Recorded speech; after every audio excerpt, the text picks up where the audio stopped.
السلام علیکم عزیز طلباء و طالبات، میں ہوں شعبان جھولن شعبان اور آپ دیکھ رہے ہیں میرا یوٹیوب چینل۔ آپ جانتے ہیں کہ میں نے ایم اے اردو اقبالیات کے نوٹس لکھے جو پچھلے 6-7 سالوں سے مارکیٹ میں دستیاب تھے۔ آپ ان سے پڑھ رہے تھے، تیاری کر رہے تھے، اور جو میرے شہر سے باہر کے دور کے اسٹوڈنٹس ہیں ان کی فرمائش پہ میں نے یوٹیوب پہ بھی لیکچرز دینا شروع کیا تھا، اور کچھ لیکچرز دیے اور اس کے بعد کچھ وجوہ پر اس کو روکنا پڑا، اور میری کچھ چندہ مصروفیات تھیں۔ اب بارہا اسٹوڈنٹس کہہ رہے ہیں کہ ہمارا آخری چانس ہے، مشکلات ہیں، وہاں سے لے نہیں پا رہے، ہم پریشانی ہے۔ تو ان کے فرمائش اور کہنے پر، کیونکہ مجھے طالب علم جو ہیں وہ بہت عزیز ہیں، اس لیے میں نے ان کی فرمائش پر دوبارہ یہ سلسلہ شروع کیا ہے۔ انشاءاللہ ہر روز میں آپ کو جو ہے وہ 3 سے 4 موضوعات پر جو ہے لیکچرز انشاءاللہ دیا کروں گا۔ جڑے رہیں ہمارے چینل سے، اور جو نئے ہیں ہمارے چینل پر وہ سب سے پہلے ہمارے چینل کو سبسکرائب کر لیجئے، گھنٹی کا بٹن دبا کے آل پہ کلک کر لیجئے تاکہ ہماری آنے والی ویڈیو سب سے پہلے آپ تک پہنچ سکے۔ تو آج ہم ولی محمد دکنی کی غزل جو ہمارے اس نصاب میں شامل ہے اس کے اشعار کی تشریحات کرتے ہیں۔ پہلا شعر ہے: تجھ لب کی صفت لال بدخشاں سوں کہوں گا، جادو ہیں تیرے نین غزالاں سوں کہوں گا۔ اس کا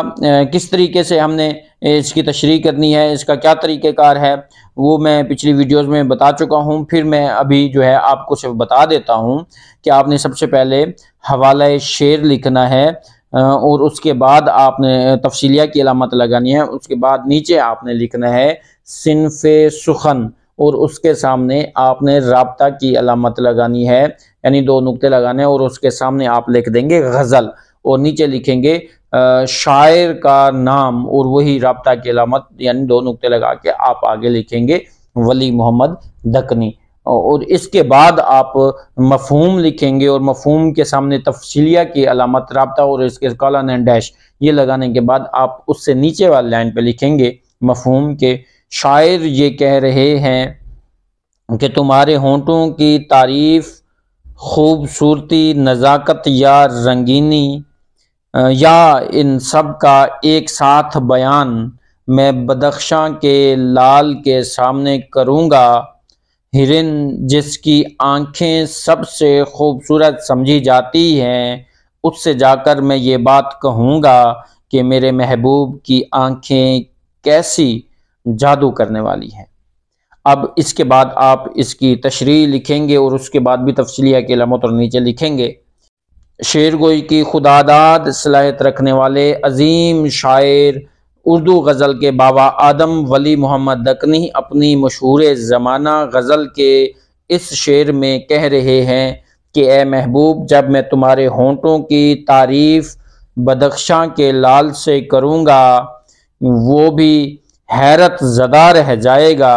کہ تمہارے ہونٹ اس سے زیادہ خوبصورت، اس سے زیادہ رنگین اور اس سے زیادہ دلکش ہیں، اور اسے بھی رشک آنے لگے گا کہ کاش میرے اندر بھی یہ خوبیاں شدت سے پائی جاتی۔ اسی طرح جب میں کسی خوبصورت آنکھ رکھنے والے ہرنوں کو تمہاری آنکھوں کی خوبصورتی اور جادو اثری کے بارے میں بتاؤں گا،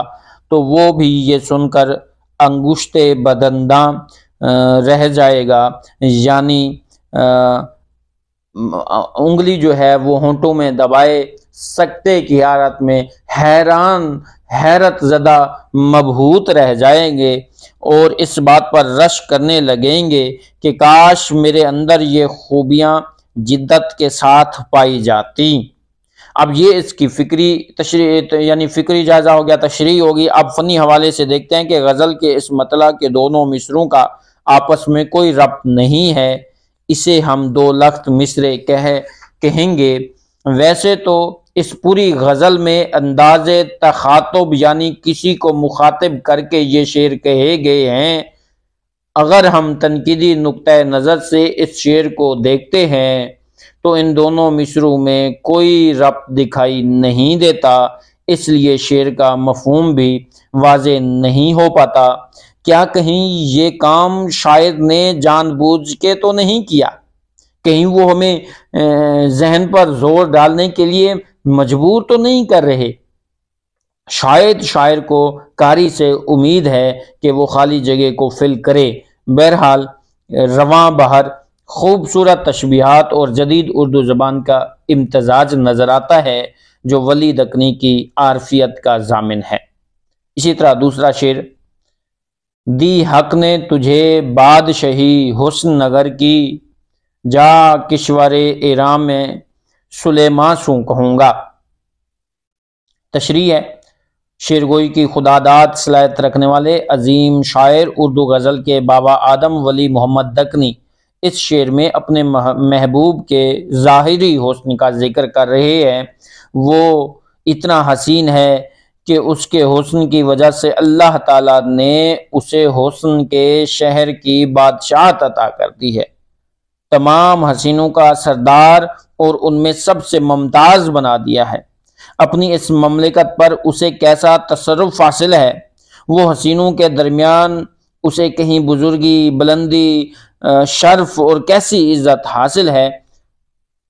اس کا اندازہ اس بات سے کیا جا سکتا ہے اگر میں ایران کے ملک میں حضرت سلیمان علیہ السلام سے جا کر یہ بات کہوں گا جنہیں تمام زیرو مخلوقات پر حکمرانی حاصل ہے، تو وہ بھی اس بات پر رشک کرنے لگیں گے کہ کاش مجھے بھی ایسی حکومت، ایسی سلطنت، ایسی بزرگی، ایسی برتری حاصل ہوتی۔ خاص کر یہ بات عام طور پر محبوب کی جس سلطنت کا اردو شاعری میں ذکر کیا جاتا ہے وہ دل کی سلطنت ہے۔ وہ اپنے چاہنے والوں کے دلوں پر حکومت کرتا ہے۔ اس شعر میں اضافت مقلوبی استعمال کی گئی ہے۔ بحر رواں تشبیہ، کمال اور لفظوں کی اس طرح جڑت کی گئی ہے کہ قاری پڑھ کر سکون و سرور محسوس کرتا ہے۔ تیسرا شعر ہے: تعریف تیرے قد کی الف وار سریجن، جا سروے گلستان میں خوش ہاں سوں کہوں گا۔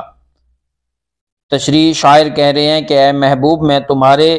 الف کی طرح اونچے اور سیدھے قد کی تعریف جب سرو کے باغ میں چہچہانے یا نغمہ سرا ہونے والے پرندوں سے کروں گا، اور تمہاری خوش قدی اور خوش قامتی کی تفصیلات بتاؤں گا، تو وہ اپنی نغمہ سرائی پر شرمندہ ہوں گے اور رشک کریں گے کہ کاش ان کا محبوب بھی، سرو کا درخت بھی میرے محبوب جیسا خوش قامت ہوتا، کاش اس میں بھی وہ صفات پائی جاتی جو میرے محبوب میں پائی جاتی ہیں، یعنی سرو کے درخت کی خوش قدی میرے محبوب کے قد کے سامنے ہیچ ہے۔ اس شعر میں اضافت مقلوبی کا استعمال پایا گیا ہے۔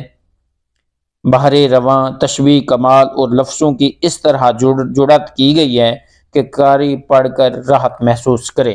اسی طرح اگلا شعر ہے کہ یک نقطہ تیرے صفحۂ رخ پر نہیں بھیجا، اس مکھ کو تیرے صفحۂ قرآن سوں کہوں گا۔ شاعر اس شعر میں کہتا ہے کہ میرے محبوب کا چہرہ کتاب کے صفحہ کی طرح تو ہے، لیکن ایسی کتاب کے صفحہ کی طرح ہے جس کے تمام اجزاء اتنے برمحل،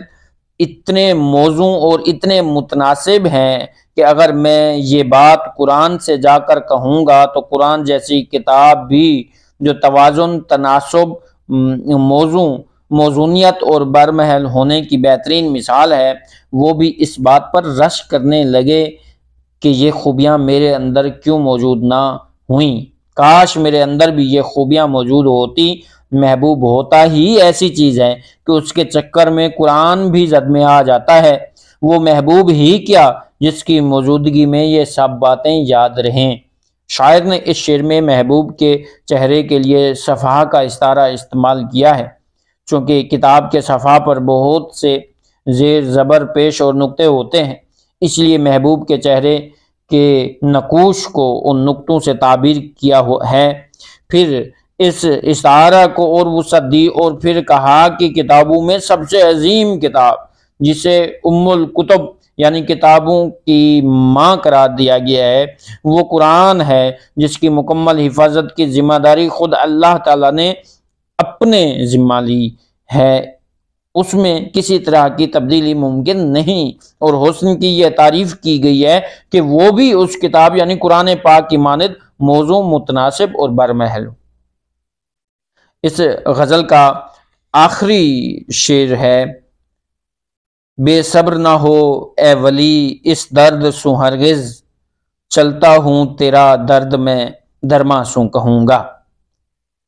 شاعر نے اس شعر میں علاج کرنے والے یعنی معالج کو ہی علاج بنا دیا ہے۔ عام طور پر یہ کہا جاتا ہے کہ ڈاکٹر کو تکلیف بتا کر دوا لے آؤ، مگر یہاں معاملہ الٹا ہے، ڈاکٹر خود ہی علاج بھی ہے۔ اس لیے شاعر نے علاج یعنی دوا سے ہی درد کا بیان کرنے کی بات کہی ہے، جو ایک نئی بات ہے، اور پہلو یہ رکھا ہے کہ جب اسے تمہاری تکلیف کے بارے میں پتہ چلے گا تو وہ کوئی نہ کوئی پہلو تمہارے سکون کا نکال ہی لے گا۔ اس شعر میں لفظ درما کا استعمال ایک اور لفظ کے ساتھ آیا ہے، اور وہ لفظ درد ہے۔ درد بامعنی تکلیف، اور اس تکلیف میں بے صبری کا مظاہرہ نہ کرنے یا پریشان نہ ہونے کی تلقین کی گئی ہے، اور یہ کہا گیا ہے کہ تمہاری تکلیف میں درمان سے کہہ دوں گا۔ اس شعر کی خوبی یہ ہے کہ شاعر نے معالج کو ہی علاج قرار دیا ہے۔